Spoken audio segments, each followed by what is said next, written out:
বিসমিল্লাহির রহমানির রহিম। হে সমস্ত জগতবাসী, আজ আমি আপনাদের সামনে যে কিছু স্বপ্নের ব্যাখ্যা নিয়ে হাজির হলাম।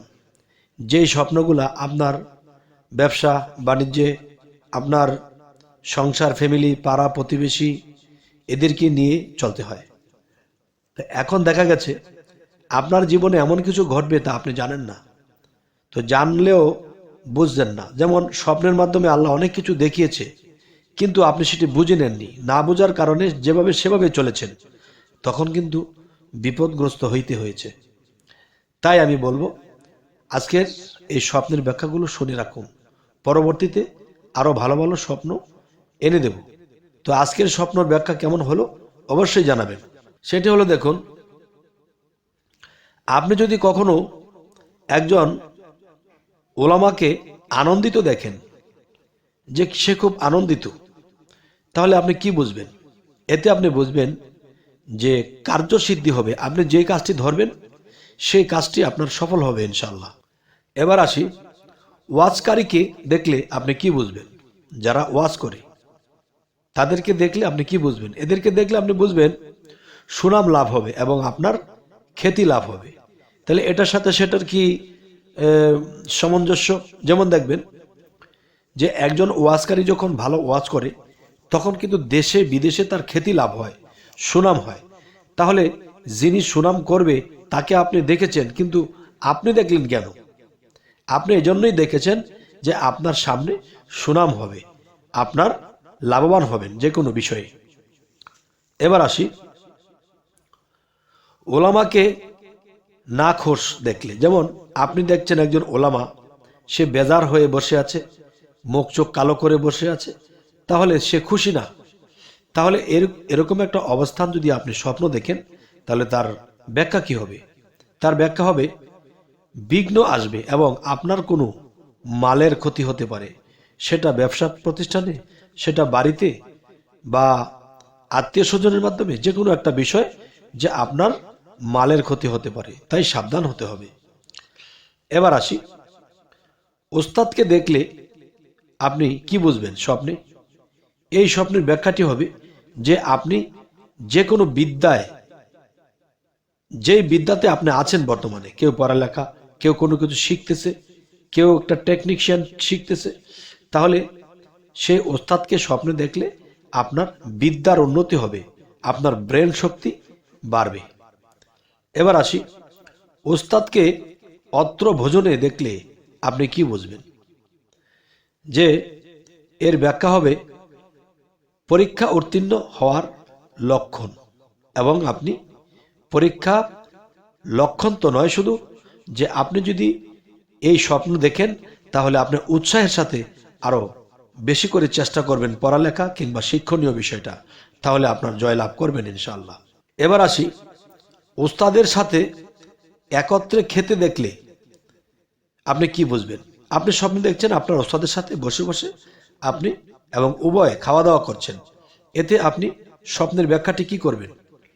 এটি ব্যাখ্যা হলো সমাজে আদরণীয় হবেন এবং মানুষ আপনাকে সম্মান দেবে এবং আদর করবে। এবার আসি, ওয়ারিশের মাল হস্তগত করা দেখলে আপনি কি বুঝবেন? ওয়ারিশের মাল আপনি হস্তগত বা কম করে রেখেলেন বা কিছুটা লুকিয়ে ফেললেন, এ ধরনের কোনো স্বপ্ন যদি আপনি দেখেন, তাহলে আপনি কি বুঝবেন? আপনি এটি অর্থ হলো রোগে পতিত হবেন, অথবা স্বজন, আত্মীয় স্বজনের মধ্যে কেউ মারা যেতে পারে। এবার আসি, ওয়ারিশের সাথে কলহ করতে দেখলে কি বুঝবেন? যেমন একজন ওয়ারিশ, তার সাথে হইচই, তার সাথে আনন্দ করছেন, কলরব করছেন, কলহ করছেন, তাহলে এটি দেখলে আপনি কি বুঝবেন?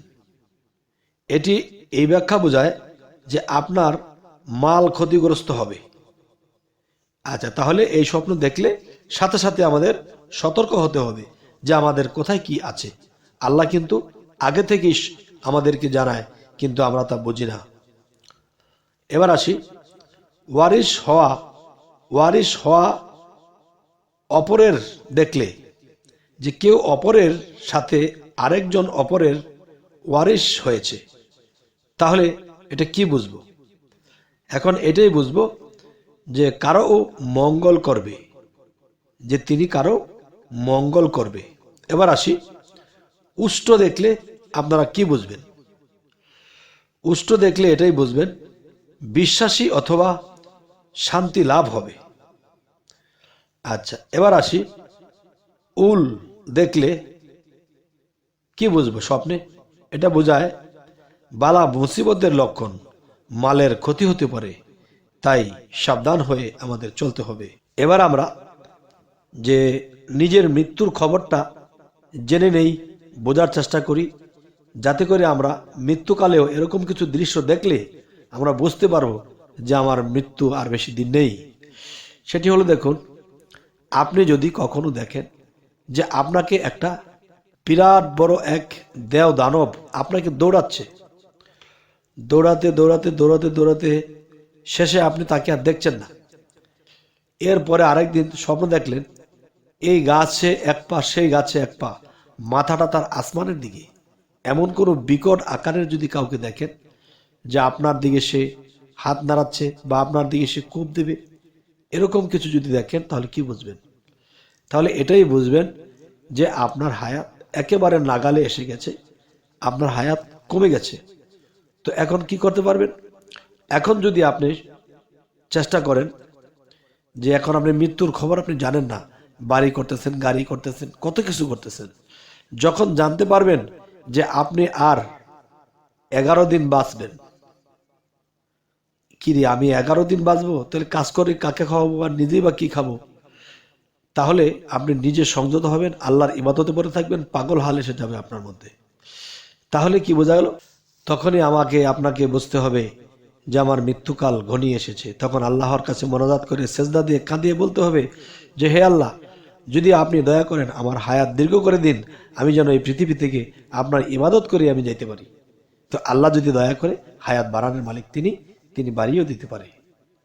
আচ্ছা, এটা বলার উদ্দেশ্য হলো যে নিজের মৃত্যুর খবরটাও আল্লাহ স্পষ্ট দেবে না, অস্পষ্ট দেবে। তাই বলি, হে সমস্ত জগতবাসী, আমাদের এই যে আলোচনাগুলো আপনাদের সাথে করি, কোন কোন আলোচনাগুলো কেমন লাগে অবশ্যই জানাবেন। যদি বলেন যে হ্যাঁ এ ধরনের আলোচনা দিবেন, তাহলে আমরা তাই দেওয়ার চেষ্টা করব। তবুও সকলে যেন আমাদের আলোচনা শুনে তারা কিছু বোঝে, কিছু পায় এবং ইহকাল পরকালে তারা অগ্রসর হতে পারে। তবে এখানে আরেকটা বিষয় হলো, আমাদের চ্যানেলের আলোচনা যদি আপনাদের ভালো লাগে তো অবশ্যই সাবস্ক্রাইব করে নেবেন এবং পরবর্তীতে যেন ভালো আলোচনা এনে দিতে পারি। তো সকলেই ভালো থাকবেন। আল্লাহ হাফেজ।